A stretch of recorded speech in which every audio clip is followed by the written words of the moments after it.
Selamat sore teman-teman semua, sahabat pioner dimanapun Anda berada. Selamat sore. Kali ini kita akan tanya jawab ya sama sesepuh kita yang ada di sini tentang Pi Network ini, harga Pi Network.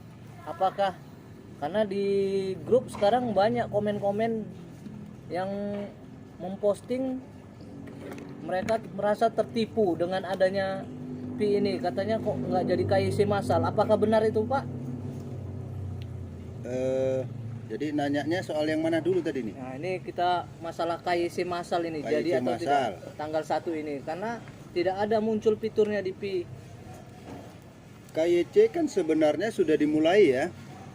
Ya, jadi kalau orang-orang yang ini orang-orang yang antipati, orang-orang negatif ini dulu kita harus paham dulu, karena karakter orang itu kan ada dua. Ada orang yang berpikiran dia positif, ya. Nah, jadi kalau dia positif, dia nggak pernah problem dengan apapun info terbaru, apapun persoalan, apapun permasalahan. Orang yang berpikiran positif itu nggak pernah problem. Dia selalu melihat ke depan. Semoga. Itu orang positif. Tapi kalau orang negatif, ya begitu meleset aja, jangankan hitungan beberapa hari, hitungan jam aja, itu terus mengungkapkan sesuatu perasaan emosi, itulah negatif. Padahal kalau orang-orang yang selalu berpikir negatif, nanti ini orang bisa kena penyakit 3S. Itu dulu yang harus kita pahami. 3S itu apa, Pak? Penyakit 3S itu yang pertama, dia bisa stres. Ya. Karena apa? Karena pikirannya udah pikiran buruk sangkanya, pikiran itulah penyakit hati tadi. Jadi nanti dia bisa stres, kemudian nih orang bisa kena stroke. Kalau udah stroke ya stop lah. Nah, itunya jalan terakhir kan. Jadi stres, stroke, stop. Itulah orang negatif. Stop itu apa maksudnya? Ya maksudnya selesai dia hidup di dunia ini, selesai. Oh, wassalam lah. Nah, kena stroke ya stop, selesai kan gitu. Nah, jadi persoalan Pi Network kan itu nih kan. Iya. Hari ini sebenarnya ini kan pelaksanaan sedang berlangsung. Hanya saja pilot KYC itu masih dibatasi per satu negara itu 100 pionir. Iya. Nah, sekarang kan cukup jelas berita dan informasi yang ada di di Pi Network itu. Sebenarnya ada rentang waktu 1 bulan untuk kita bersiap-siap ya, untuk menjaga-jaga kalau kemudian fitur undangan KYC itu terbuka. Karena memang jumlah penambangnya itu lebih dari 25 juta. Ketika sama-sama orang masuk ke dalam salah satu website, ini bisa jadi servernya error. Iya. Atau oke lah, mungkin servernya udah kuat, tapi memang core team itu memang ya mungkin core team sendiri juga belum membuka fitur untuk kita melakukan KYC. Jadi soal KYC ini kalau saya sih sangat yakin ya, aku yakin ini KYC semua kita. Tinggal persoalannya lulus atau tidak. Iya. Kalau mau lulus, perhatikan video-video tutorial yang ada di YouTube, itu kan banyak panduan-panduan cara KYC sampai lulus kan gitu. Nah, inilah yang memang sedang dalam tahap verifikasi ya. Nah, jadi kita harus positif aja gitu. Toh ini gratis, nggak ada yang dirugikan. Dari mana dirugikan?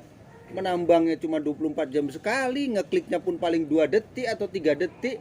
Kalaupun ditambah iklan ya mungkin ada berdetik-detik, tapi nggak terlalu makan energi, tenaga, dan biaya. Bahkan tidak ada biaya.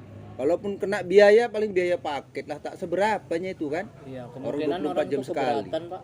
Keberatan dengan paketnya habis ke situ.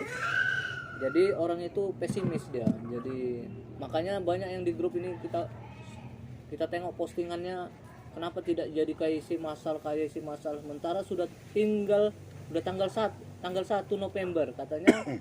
Tanggal 1 November janjinya kan ya gitu. Jadi gini, persoalan tanggal 1 November itu benar, hanya saja ya rentang waktu antara, kalau kita ini Indonesia ini, sekarang kita di bumi Nusantara Indonesia, dengan luar negeri semacam Amerika itu jaraknya ya, perbedaan waktu itu 12 jam.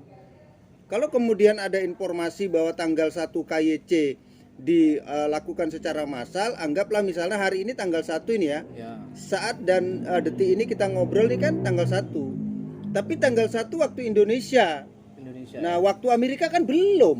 Oh iya iya. Nah, waktu Amerika itu 12 jam. Jadi diperkirakan waktu Amerika ketika dia masuk tanggal 1, kalau misalnya 12 jam berarti antara nantilah menjelang maghrib nanti itu dia. Nah, maghrib sampai malam. Jadi mungkin baru kalau memang ini akan dilakukan secara massal ya terbuka semuanya. Ya, jadi ya kita nunggu aja lah. Ya kan? gitu, Nah, menunggu dengan sabar. Nah, karena kita orang-orang yang positif ya kita sabar aja, nggak usah lagi ada ribut-ribut. Ya. Toh kalau memang kita lolos KYC, kemudian mainnet, apalagi koin kita sampai ya puluhan ribu. Wah, bisa kita bayangkan itu akan seperti apa hidup kalian ke depan nanti. Kira-kira seperti itu. Jadi nggak usah ada negatif-negatif. Kalau soal harga, ya terjadi perbedaan prediksi itu biasa. Ya dalam hal apapun ya biasanya itu soal harga ada yang mengatakan sekian dolar, udah biasanya itu.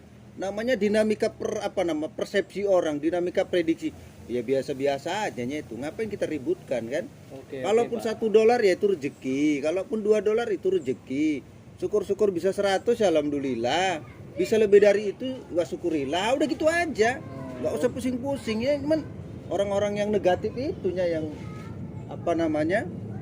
suka bikin ribut. Ya udah nggak nambang ya bikin ribut, atau mungkin dia munafik. Ya kan, sebenarnya nambang tapi sok hebat gitu ya, bukan sok hebat, maksudnya sok paten gitu, sok begini begitu padahal tak tahu apa-apa dia itu. Paham kan? Paham Pak. Terima kasih Pak penjelasannya. Ya.